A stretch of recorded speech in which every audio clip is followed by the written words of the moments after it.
Welcome to the Paranoid Show called In Wheel Time. Coming up, we talk to Michael Wooding about car valuations. Jeff has his car culture. It dives into new car shows. In particular, will the Detroit Auto Show survive? And then Mr. Mars reviews the 2025 Chevy Traverse. Howdy, along with Mike Out of This World Mars. We always need more Jeff Zekin to a point.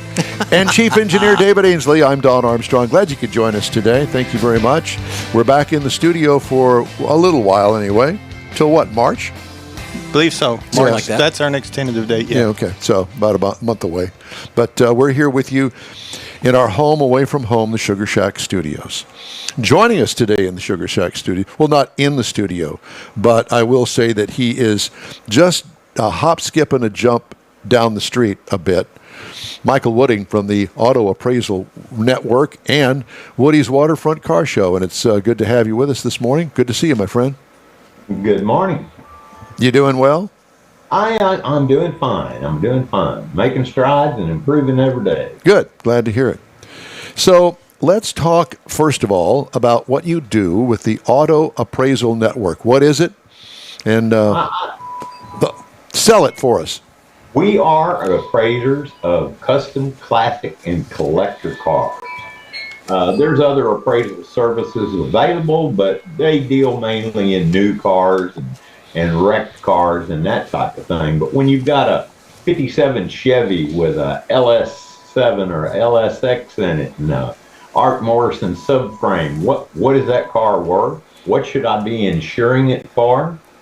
And what would it sell for if it went across an auction? So, as a matter of fact, you know, I've got the Corvette, the 2001 Corvette, that is now considered in some circles a classic car. I don't know as if I would call it that, but I have been looking for insurance that kind of fits me, and Grundy. And what is the other one that everybody Hagerty. The problem with those is one of them, at least that I just found out. You got to have a garage. Yeah. And you have mileage limits, and one of them you also have to have another car like a daily driver that's registered. Yes. Well, I don't have a garage. And I don't have a daily driver because I do press vehicle reviews, so I get a new car from the manufacturers every week. So that counts me out. So in the meantime and in between time, my Allstate car insurance is killing me now at $150 a month for the Corvette. And that's not with collision. That's just to be covered in case I get into a wreck and it's my fault. That's it. You're kidding. No. There's got to be a better plan than that. There has to be. One that fits me. But, I can't lie and say, oh, yeah, it's in the garage, and I have another car that I drive every day. Well, I do have another car that I drive every day, but it's not in my name. So there lies the problem. So I'm going to let you think about that, and then you can say, Don, I've thought of something, and try this. So anyway, back to the point that you've got, and that is that we have you to take, for instance, my 2001 Corvette and give it a valuation, because I'm going to take your valuation to Hagerty or Grundy or one of those providers and say, correct, here's what I think. Here's what I think is the value. Here's what you, as an outsider, think the value of the car is. And well, I'm thinking at this. I'm thinking on the things that we base ours on comparable sales. Comparable sales. Yes. So, mine does have, if you want to call it a resto mod, I wouldn't call it that, but it does have air intake. It's got a Corsa exhaust. It's got different wheels on it. It's got Corbeau seats in it. It's got a Hurst shifter in it. So I've made some modifications to the standard stock vehicle that mine now has 35,000 miles on it. But you wouldn't call it a resto mod. That is not a resto mod. No. So what would you call it? Just a modified car. A jacked up car that Don Armstrong jacked up. No, modified. Modified. Yeah. That's the professional term. Well, who's professional? He is. It's better than Opus. That's true. Yeah, exactly. All right, so it's a modified car. I haven't done really any engine work to it. It's stock LS1. So, which is a very durable engine, will last you for 250,000 miles if you keep the oil changed in it. yeah, and don't blow it up. Yeah. There's that. So, so you do those kind of Valuation. yes. Correct. Do you not? Yes. And we do them in several different forms. Like I said, you have an auction value or a fair market value. That's if it crossed the block at a Mecum or a Gooding tomorrow, what would that car sell for? Okay? Yeah. We can give you that number. We can give you an insurance valuation, which would be that number, that auction number, plus 15 to 20%. And the reason you go 15 or 20% higher is, one, you'll have to find a replacement car, which is going to be difficult on a custom classic or collector type car. You're going to have to ship it from God knows where. There's going to be time and money invested in just acquiring that new car that matched your old car. So we go 10 to 15 to 20% higher sometimes on particular cars. So if I was going to replace that car, I think that I would probably look for a C7 Corvette as opposed to a C5 or a C6. So then those numbers obviously would be skewed, not matching the 2001 value because it's a newer car. Yeah, but Absolutely. What, Mars? I was going to say, in my drooling over cars, over Corvettes, your Corvette has got a lot more value than a 6. Most of the 6s that you go out there and look at are selling for, a lot of them sell cheaper than your 5.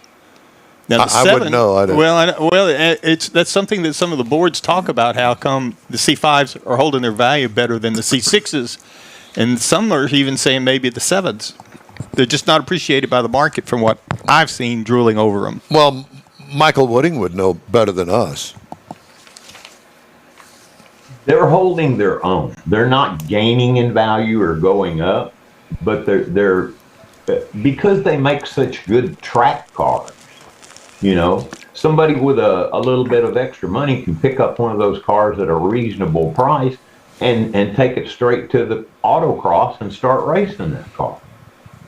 And so those purchases and those builds help bring the value of those cars up and hold it in a specific place. But the market for collector and classic cars right now is depressed. It was depressed all of last year. Really thought it would start coming back in February, March here, but it's looking like it's going to be even later in the year. Could be December before we see the strong values that we saw in 2022. So what you're saying is that perhaps if you're in the market for a car that, say, for instance, Mecum would have, that this would probably be a good time, the upcoming Mecum auction here in Houston, to go. It's a buying time. Yeah. Absolutely. So do you have a booth there that that says Auto Appraisal Network? Famous Michael Wooding will value the car for you and tell you if this is a good buy or not? No, usually I end up there looking at a car or two for clients in other parts of the country. A lot of people are scared to buy a car without physically touching it or seeing it. Mm-hmm. Okay, you see it online, it looks good, but what does it look like underneath? Well, and that's what I've been preaching, since we met you, and I understand how crazy the custom car, the Resto Mod can be. It looks great on the outside. Of course, some of the television shows that I've seen, drooling over a 69 Camaro, and then they get it up on a rack and holes all in the frame. It's been wrecked, nothing straight. It's terrible underneath. Yeah. They can, you can put a lipstick on a pig, but it's still a pig. Yeah. But also, the Mecum has classifications, they have criteria that they go through before they put the car up on the block, and you have to have it inspected from them prior to that before they make sure the title's right and the numbers match, if that's what you're going to tell people. So they've got a process as well, right? Well, they also have another process that I learned about, Michael, and that is the fact that, for instance, if you're going to sell a custom car or some other vehicle, let's say, a 1970 Camaro, that besides the engine block number and besides the tag under the hood or the door, that there can be on some cars a hidden VIN number that they know where it is, but I didn't know that there was one up underneath the fender well. That's a rarity. There's most cars are pretty straightforward as far as how they were built. There's usually a VIN tag somewhere, and then there's a data tag somewhere.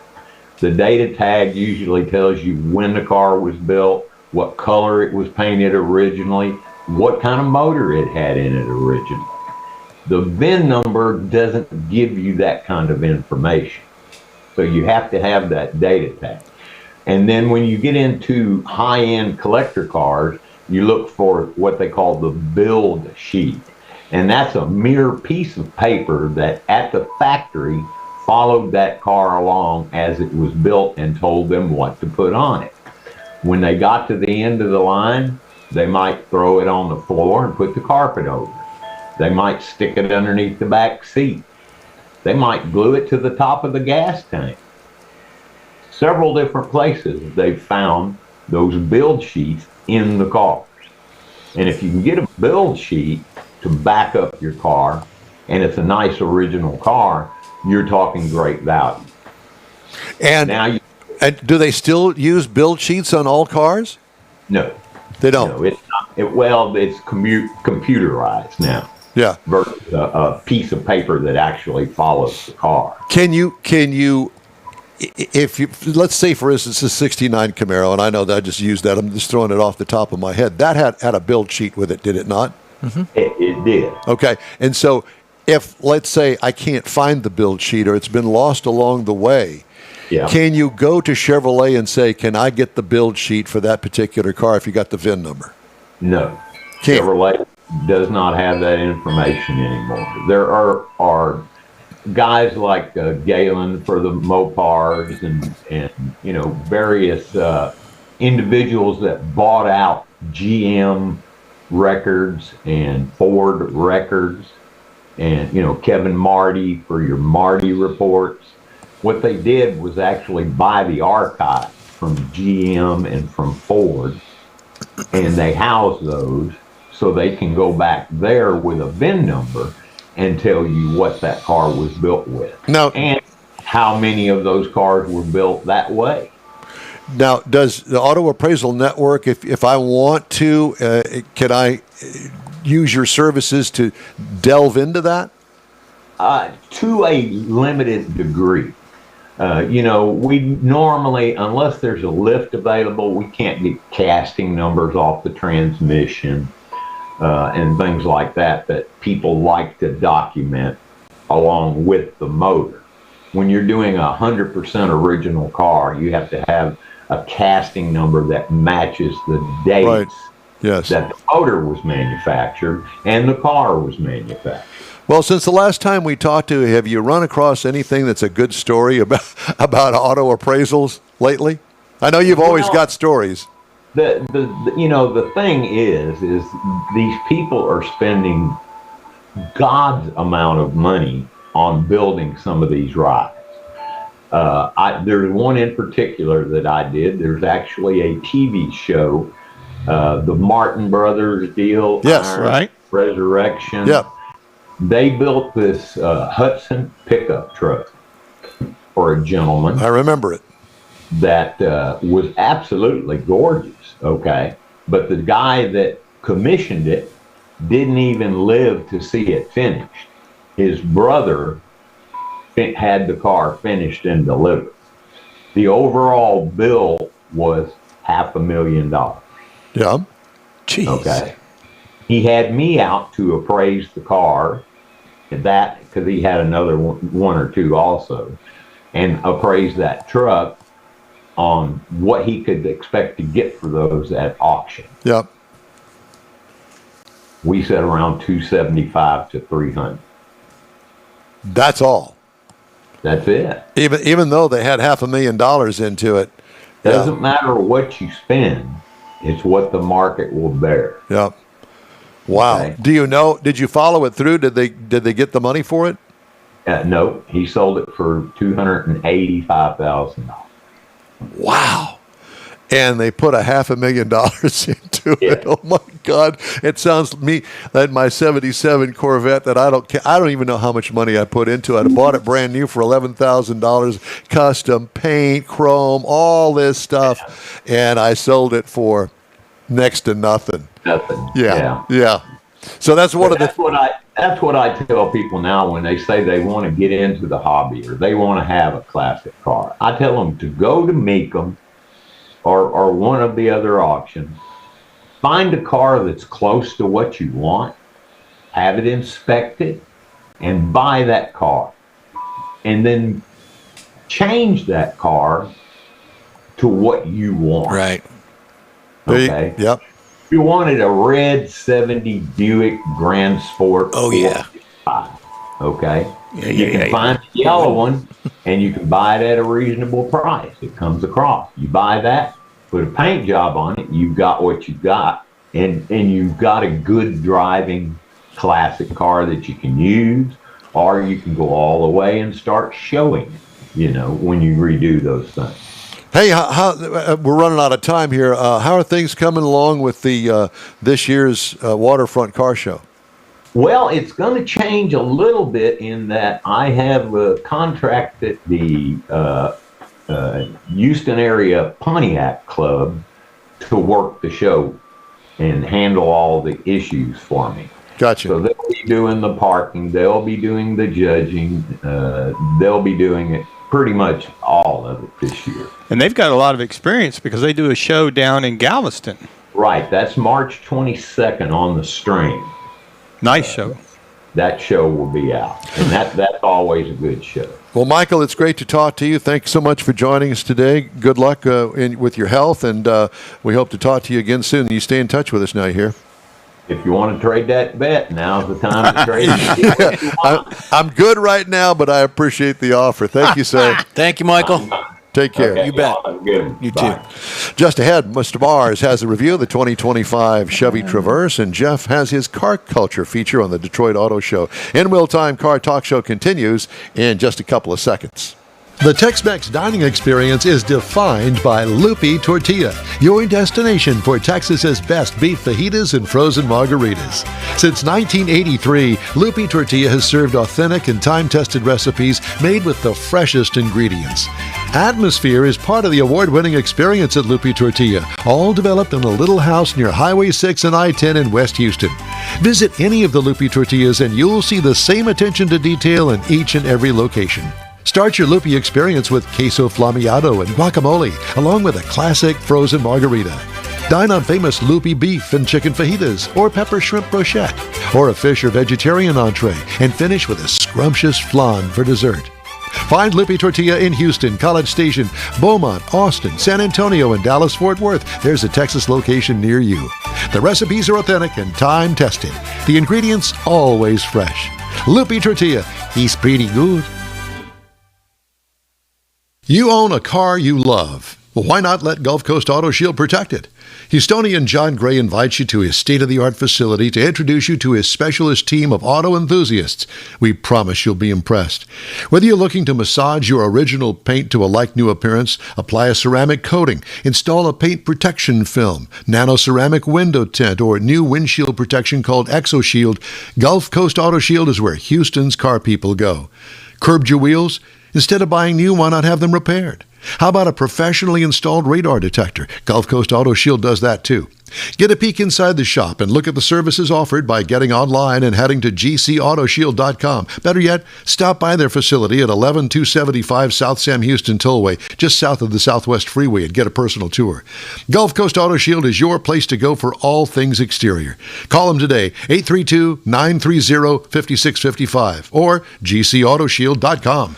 Hey, the In Wheel Time car show hits the road, literally, when we join the Hot Rod Tour of Texas, April 26th. Watch and listen for more information in the coming weeks here on In Wheel Time. Thanks for being with us today. Time now for Jeff's Car Culture. This week it's going to be on the Detroit Auto Show. Yeah, and it's not too pleasant for him because the Detroit Auto Show attendance plummeted as glory days fade for the Detroit Auto Show in Detroit. Far more news was revealed at the Brussels Automotive Show and the Tokyo Auto Salon and even CES this past year. Most automakers have abandoned the event, leaving dealers to fill the gaps. Now, we were just at ours, Automotive Show with Rochelle Salinas, outstanding organization, fantastic show, but the Detroit Auto Show only attracted 275,000 visitors last month. That's a lot. It's down 500,000 since previous years. Oh my God. They were topping out at some big numbers. So the Detroit Auto Show used to be a can't-miss event, and its return was barely worth mentioning. The Ford Mustang RTR and the Mustang GTD Spirit of America were introduced ahead of the event, leaving the North American Car, Utility, and Truck of the Year awards as the only worthwhile news on the media day. Amazing. To say it wasn't worth attending, and we're openly questioning whether or not the Detroit Auto Show was dead, we're getting a resounding answer, and it's time to break out the defibrillator and catheter because the event is on life support. Catheter. I wrote that. While organizers tried to put in a positive spin on things, the numbers are truly terrible. Over the course of 11 days, 275,000 people attended, as the Detroit Free Press noted. The pales in comparison to the 780,000 people who attended in previous years. That's a staggering decline. As a result, it's hard to judge and make up the lackluster lineup, and the return to January has impacted everything. Despite the awful attendance, organizers proclaimed it was one of the largest auto shows in the U.S. However, the numbers aren't much to brag about. In the former Motor City, Jewel barely beat the 2024 Chicago Auto Show. It's shorter. The Chicago one was shorter by a day, and it attracted 260,000 guests. So it was a little bit more and less days. The lackluster showing isn't much as a surprise for most automakers. It declined to Detroit and it was a worthy effort to do it. But as a result, dealers, 4 indoor tracks, and randomness included the Army, the Marines, and a Polish investment and trade agency helped fill the leftover space on the Did they floor. have any pierogies in there? I hope they did, because those are awesome.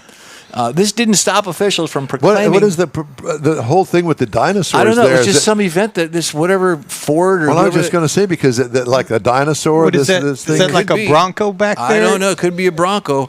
They didn't stop officials from proclaiming that the show had a true energy and a robust lineup of vehicles. While that's enough to make your eyes roll, the event had estimated economic impact of $370 million. It cost them is that much, huh? actually down. Organizers also said there were 34 brands on display, as well as nearly 500 vehicles. They're turning it into a different kind of show, evidently. The latter figure appears to include 150 modified personal vehicles that were shown in partnership with Modded Detroit. That's a club, evidently, there. While it's easy to write off the show as a major disappointment, the charity preview raised $1.7 million for the children's charities around the area. That's good news, although the show's future looks far from bright if things do not improve. With all this being said, is the Detroit Auto Show dead, or is it just transitioning into a post-auto show era? Not much new, and it's hard to justify a trip to the Motor City. That's a shame. Yeah. It really is. All right, time now for this hour's car review. Mr. Mars has the Chevy Traverse he wants to talk to you about. All right, Michael. Yeah, buddy. So I was really interested in this vehicle because we had a kind of a run with the Chevrolets. And this is the 2025 Chevrolet Traverse High Country. Now, this is a new trim level this year. It's been available in several other vehicles. They dropped their baseline and kept it at 4 trim levels by including the High Country. It's an LT, a Z71, the new High Country, and then there's the RS. The one we had, the High Country, is front-wheel drive. There is an all-wheel drive available. Now, this is classified as a standard SUV, 3-row. Now, I would look at it as a midsize, but being that's what the government calls it, that's what the government calls it. It is 7-passenger seating in this vehicle. Up front, you're going to find the LED lighting all around. You've got the walk-up and the exit lighting that comes on whenever you're approaching or getting out of it, which makes it kind of nice if you're out in the dark world. It's got the trailer and package, and I mentioned that here because it has the hitch view and hitch guidance option that comes with that. And when you look at this vehicle, it's got a lot of nice lines to it, and you look at the size of it, it is actually on the same wheelbase as the Tahoe, but it's not as long. The body's not as long, but it is the same wheelbase. It came with roof rails. It's got the hands-free liftgate, which works extremely well, as in you get out of the driver's pass and you run around the back of it to run into the store. If you walk too close, you might look behind you and see your liftgate's open, or you might come out of the store and the liftgate's open because you didn't realize it opened up. But it works really well. We were rolling on some 22-inch wheels that were really nice, absorbed a lot of the road imperfections. Getting inside of it, we had the leather seating. Now, the front is heated and ventilated. The second row was the bucket seats, and both of them are heated. And the third row is a one-touch fold flat that's pretty easy to get into. We had the 11-inch driver display. You know, this is a big screen for the driver to configure however you want your information, your speedometer and everything. But in the middle was this big 17.7-inch LCD display where you're going to find your nav system, your convenience controls, all those kind of things that you're going to be looking for. Easy to find here. Now, it does have the wireless cell phone charging with Apple, Android, and Google's making some inroads into GM. It has a digital rear view mirror, which works really well, and a Bose 10-speaker audio system. Now, up under the hood, the only thing you're going to find in a Traverse, regardless of the trim level, is a 2.5-liter turbo. Now, it does have 328 horsepower, 326 pound-feet of torque, which is pretty good for an inline-4. 8-speed automatic transmission, and this vehicle, with the trailering package, will tow 5,000 pounds. This EPA says in the city you should be looking for 20, the highway 27, and then combined 23. Now, I drove this vehicle. I enjoyed driving this vehicle. I drove it 490.7 miles. Dang. Nice. Where'd you go? I had to park it. Well, I came here, went to the beach. I mean, I had fun. Yeah. I liked driving this vehicle. I got 21.8 miles per gallon across that, and I thought that was pretty good. You know, hauling kids around, grandkids and everything. Again, it's You have comparable. young kids? I got grandkids. No. Do you have kids? No. Yes, I do. They're grown. He's not sure. I kind of skip them and go straight to the grandkids Okay. nowadays. So again, it's comparable in size to me to the Tahoe. The Tahoe is actually physically bigger, but it's got the same wheelbase. And it's got a much more CUV type ride because it is more of a CUV than the Tahoe is, or the Suburban, or those kind of vehicles. But body-wise, the Tahoe is like 7 inches longer, just to give you an idea. Now, the base model price on this vehicle is $40,600. Now, the trim price for the High Country starts at $53,600. But because everything that was on it is part of that trim package, there's really no options. So the MSRP is at $54,995. If you're looking for something to compare it to, the Kia Telluride starts at $36,390. The Palisade from Hyundai starts at $37,000, and the Toyota Grand Highlander is at $40,000. So they're all pretty comparable in price riding through there.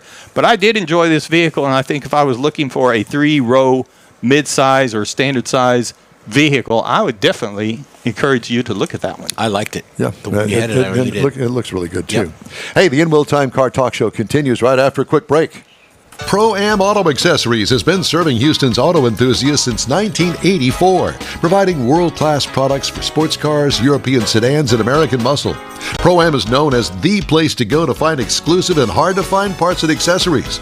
Pro-Am is one of the very first distributors in the USA for brands such as Recaro, Redline, Momo, Corbo, and Simpson. Located in the heart of Houston's premier retail and service corridor, the Galleria area, Pro-Am's walk-in storefront includes an 8,000-square-foot warehouse, showroom, and installation bays. Pro-Am not only sells parts and accessories, but also offers installation and service.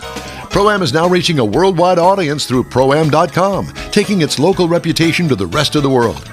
At Pro-Am Auto, you'll be dealing with a small group of professionals who truly want to help you with your automotive needs. If you don't see what you're looking for on the website, call and Pro-Am will lend you a hand. Pro-Am Auto, 6125 Richmond at Green Ridge in Houston's Galleria area. Call them at 713-781-7755. The award-winning In Wheel Time Car Talk Show now reaches 5.3 million folks each year. Check us out on InWheelTime.com, the Odyssey radio app, YouTube, Facebook, and just about every other entertainment source out there, including our live broadcast every Saturday, 10 to noon Central Time. The In Wheel Time Car Talk Show has informative automotive guest interviews, new car reviews, along with popular features including Jeff's Car Culture, the latest new cars, cruise-ins, and racing dates. It's InWheelTime.com. Join us.